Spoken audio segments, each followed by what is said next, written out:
Gold, trusted gold buyers. మీరు తాకట్టు పెట్టిన బంగారాన్ని విడిపించి ఈ రోజు ఉన్న మార్కెట్ ధరకు కొనబడను.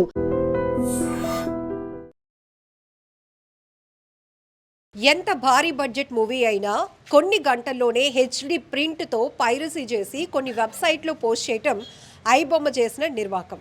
ఇప్పటికే హైదరాబాద్ పోలీసులు ఐబొమ్మపై పూర్తి స్థాయిలో ఫోకస్ పెట్టారు. అనేక మంది నిర్మాతలు కూడా ఇచ్చినటువంటి కంప్లైంట్ ఆధారం చేసుకుని గత 6 నెలలుగా సెర్చ్ చేసినటువంటి పోలీసులకు ఎట్టకేలకు విదేశాల నుంచి వచ్చినటువంటి ఇమంది రవి ఐబొమ్మ నిర్వాహకుడిని అదుపులోనికి తీసుకోవడం జరిగింది. ఆ తర్వాత అతన్ని అదుపులోనికి తీసుకున్న తర్వాత విచారణలో ఆయన వెనకాతలో ఉన్నటువంటి ఇంకా ఎంతమంది గ్యాంగ్ దీనికోసం పనిచేస్తున్నారు ఇవన్నీ కూడా విచారణలో కొనసాగుతున్నాయి.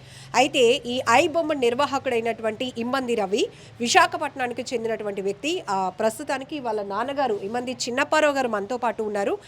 ఆయన తన కొడుకు గురించి ఏం చెప్తారు, అసలు అతని ఎడ్యుకేషన్ బ్యాక్గ్రౌండ్ ఏంటి, తను ఎందుకు ఈ టెక్నికల్గా రావడం జరిగింది, ఎక్కడి నుంచి ఇప్పటికే తన్ని ఇన్వెస్టిగేషన్ చేసినటువంటి పోలీసులకు కరేబియన్ దీవుల నుంచి తను ఐబొమ్మని మొత్తం నిర్వహణ కొనసాగిస్తున్నట్టు పెద్ద టీమే ఉన్నట్టు పోలీసులు అయితే గుర్తించారు.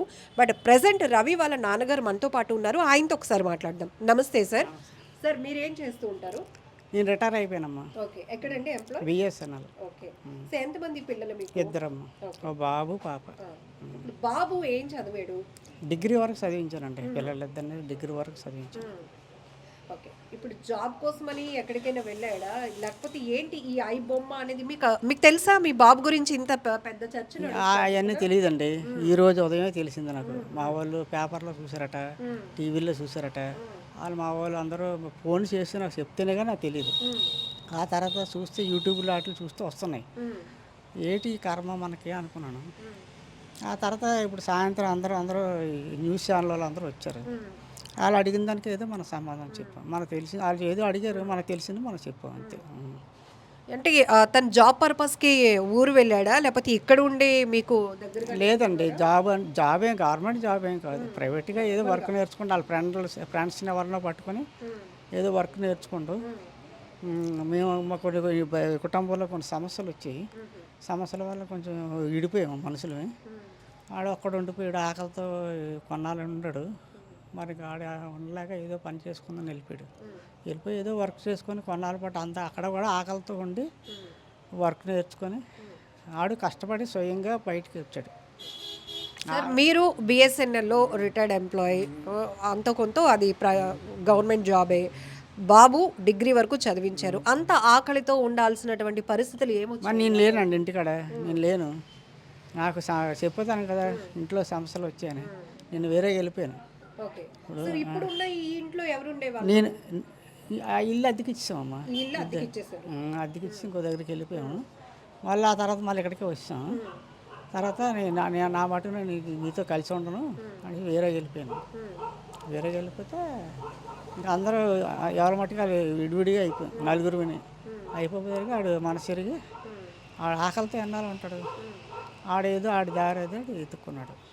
ఆకలితో ఉండడం అంటే అనేక పనులు చేసుకొని బ్రతకొచ్చు, జీతం వస్తుంది, అవన్నీ మరి మనం ఉండి కష్టపడలేడు, కూలి చేసుకోలేడు, చదువుకున్నాడు కదా కుర్రాడు.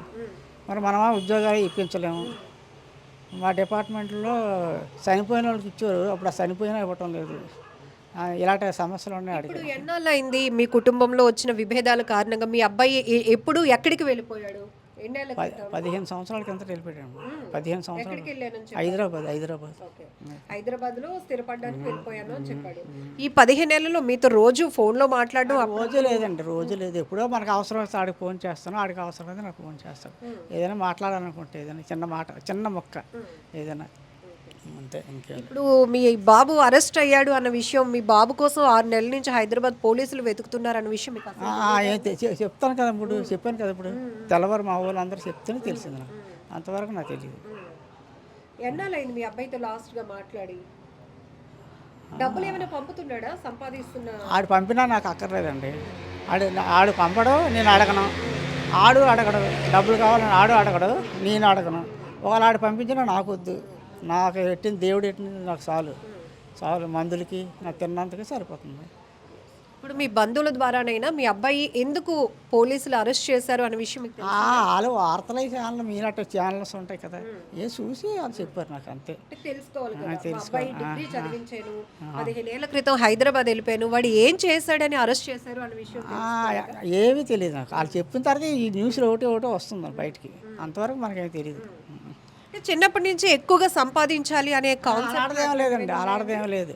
టైంకి ఇగో ఈ మాస్టర్ గారు ఈ బడిలో చదివారు కూడా కొన్నాళ్ళు చదివారు సార్. ఈ మాస్టర్ గారు తర్వాత ఈ స్కూల్లో మానేసి ఇంకో స్కూల్ కూడా చదివారు, అక్కడ 10th వరకు చదివారు.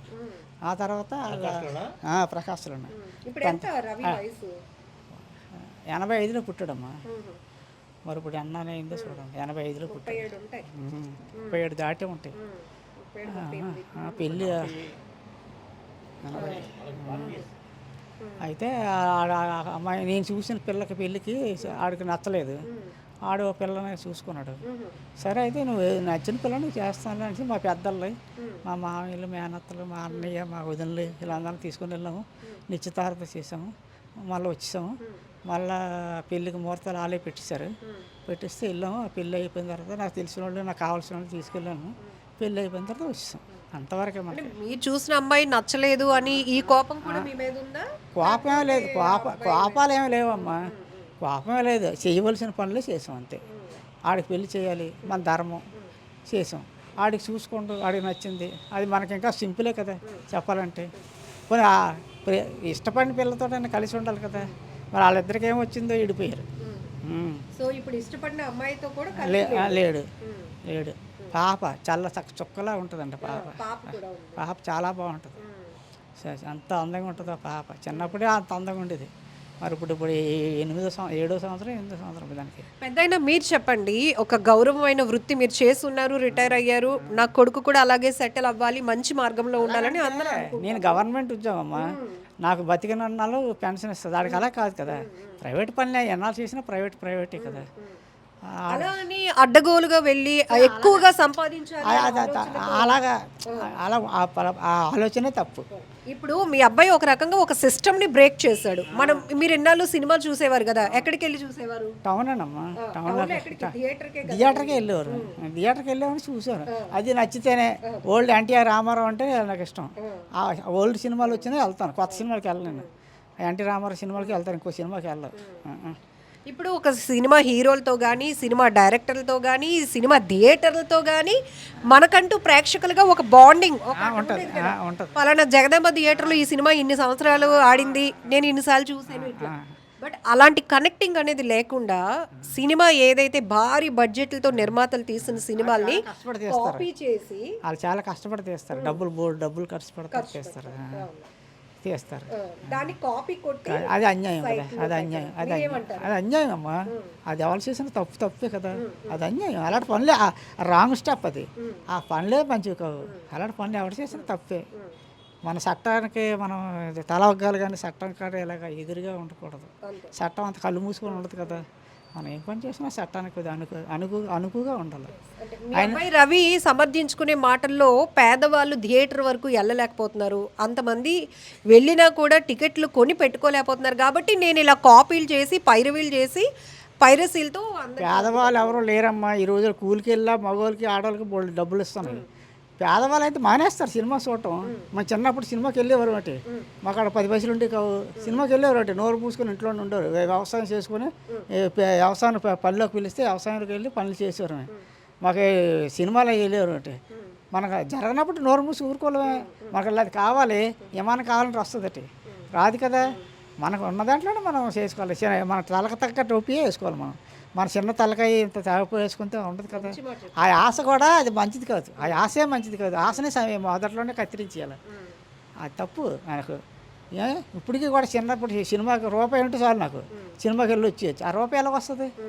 ఆ రూపాయి లేదు అంతే. మా ఊరు మొన్నటి వరకు బాగా పల్లెటూరులా ఉండేది, ఇప్పుడు పట్టణం అయిపోయింది. ఇదంతా మా వ్యవసాయాలు భూములను ఇప్పుడు భూముల్లో ఉన్నట్టు అన్ని హాస్పిటల్స్ వస్తాయి. ఇప్పుడు మీ అబ్బాయి తను చేసిన పనిని సమర్థించుకోవడానికి చెప్తున్న మాటను మీరు ఖండిస్తున్నారా? తండ్రి అది ఏం చెప్పడో నాకు తెలియదు. ఇప్పుడు నేను మీకు చెప్పాను కదా, పేదవాళ్ళు సినిమా చూడలేకపోతున్నారు, అందుకే నేను వెబ్సైట్లో అది నేను వినలేదు. కానీ ఆ మాటే తప్పు. నిన్ను పొడి చేస్తాను చంపేస్తాను అది న్యాయం, నువ్వు తిన్నందుకే నీకు అన్నం లేదు కాబట్టి పొడి చేశానంటే అది ఎలా ఉంటుంది? చచ్చిపోతే అన్నం తినక్కర్లేదు కదా, నేను చంపేస్తానంటే ఎలా ఉంటుంది? తప్పు అలా తప్పు. మీరు అన్నారు ఒక మాట, తండ్రిగా మీ బాధ మాకు అర్థమవుతోంది. అంటే అతను డిగ్రీ చదివాడు, నేను జాబ్ చేస్తున్నాను, అయినా కూడా చిన్న విభేదాల వల్ల దూరం అయిపోయాడు, ఎన్నాళ్ళు ఆకలితో ఉంటాడు, నాకంటూ ఒక ఎంప్లాయీని కాబట్టి నేను బతుకుతున్నాను, నా కొడుకు అవకాశం లేదని. బట్ మీ కొడుకు అకౌంట్లో 3 కోట్ల రూపాయలు ఫ్రీజ్ చేశారు పోలీసులు. ఇది నమ్మసఖ్యంగా మీరు చెప్తేనే నాకు మైండ్ బ్లాంక్ అయిపోతుంది. రూపాయలు మరి అదే ఊహకి అందలేని మాట నాకు. మరి మీరే కాదు, మీకంటే 3 మంది ముందు వచ్చారు విలేకరులు, వాళ్ళందరికీ అది చెప్పారు. నాకు ఊహ అందని మాట అది. మరి మన తాతలే మహారాజులు కారు, మన రాజులు కారు, ప్యాలెస్లు లేవు, కోట్లాది వందలాది ఎకరాల భూములు లేవు. మరి అలాగని తిన్నందుకు ఇబ్బంది లేదు, గంటన్నం సూడాంబులు అన్నీ తాగి ఆకలితో అప్పుడు లేవు. కాబట్టి ఇలా జలసాగా లేదు, డబ్బులు ఉండే కావు అప్పుడులోను. ఏదో ఏం అలవాట్లేదు, నాకు అలవాట్లేదు. చిన్న సిగరెట్ కూడా నాకు లేదు అలవాటు. అందరు సిగరెట్లు మందులు అవి తాగుతారు, అలాంటి అలవాటే లేదు నాకు. అలాగే 6 నెలలు హైదరాబాద్ పోలీసులు కూడా తిప్పలు పెట్టాడు మీ అబ్బాయి. అంత టెక్నికల్ గా మంచి బ్రిలియంట్ గా ఉండేవాడే చిన్నప్పటి నుండి. అంతే మరి ఏం చేస్తామండి, వాళ్ళ అమ్మ తాలూకా బ్రెయిన్ క్రిమినల్ బ్రెయిన్, వాళ్ళ అమ్మదే. జీన్స్ వస్తాయి కదా, ఆ జీన్స్ అడిగి వచ్చినట్టు ఉంది. ఎందుకంటే మా వంశంలో అంత కిలాటీలు ఎవరు లేరు. మా నాన్న గురించి వీళ్ళు తెలిసి కొంతమంది ఇక్కడ వీళ్ళు కూడా ఉంటారు. సాత్వికంగా ఉంటాం, మా పని ఏదో మనం చూసుకుంటాం. మా ఇంట్లో ఉన్నామో లేదో తెలియదు ఎవరికనే. ఈరోజు వీధి ఎక్కవలసి వచ్చింది. ఏటమ్మా ఇంట్లో మాస్టర్ గారిని అడగండి, మాస్టర్ గారిని ఇంట్లోనే ఉండేవారు, బయటికి వెళ్ళేవారు కదా, అన్నీ తెచ్చి పడేసేవాడిని. మా కర్మాన మేము ఉండేవారు. కానీ ఈరోజు ఇలా ఇది ఎక్కోవాల్సి వచ్చింది. వాళ్ళ అమ్మ బ్రెయిన్ మంచిది కాదు, అంతా అదొక ఇది. అందుకే విడిపోయాం మా ఆవిడ నేను. అంటే ఆమె ఆలోచన అట్లా అంత మా ఆలోచన అలా ఉంటుంది. అంత వ్యతిరేకమైన పనులు. జుత్తుకేస్తే వాళ్ళకి మెడకేస్తే జుత్తుకి. కూరని తిండి కూరని బట్ట ఇట్టానమ్మ నేను. అయినా సరే ఆవిడ డ్యూటీకి వెళ్తుంటే తలుపులు తాళాలు వేసేది, డ్యూటీ నుంచి వచ్చేసింది తలుపులు తాళాలు వేసేది. ఇవన్నీ పెద్ద మనుషులు చెప్పాను. ఎవరైనా అలా చేస్తారా? నేను ఎక్కడంటే దూరంగా అడవుల్లోకి ట్రాన్స్ఫర్ చేసేస్తే బాగుండు, మళ్ళీ ఎక్కడే వచ్చావు ట్రాన్స్ఫర్ అయ్యి అని అలా కూడా అంటారు. ఇలాంటి బాధలన్నీ రకరకాల బాధలు, చాలా బాధలు పెట్టింది. అవన్నీ చెప్పాను మా వాళ్ళకి. నిజంగా ప్రస్తుతం ఉన్నటువంటి సమాజం దేనికి ప్రయారిటీ ఇస్తుంది? ఆర్థిక సంబంధాల చుట్టూ మాత్రమే తిరుగుతుంది. మళ్ళీ ఎన్నికలంగానే చాలా విరక్తి కలుగుతున్నాం. మంచి అనిపిస్తుంది కదా, లేడీస్ కూడా ఛాలెంజింగ్ జాబ్స్ చేసినప్పుడు చాలా బాగుంటది. ట్రాఫిక్ అసిస్టెంట్స్ గా నియమించిన ట్రాన్స్జెండర్స్ అందరితో సాల్యూట్ చేయించుకుంటున్నారు. ఫుడ్ డెలివరీ ఇవ్వటానికి వెళ్ళినటువంటి డెలివరీ బాయ్ అనిల్ పై కళ్ళ ముందు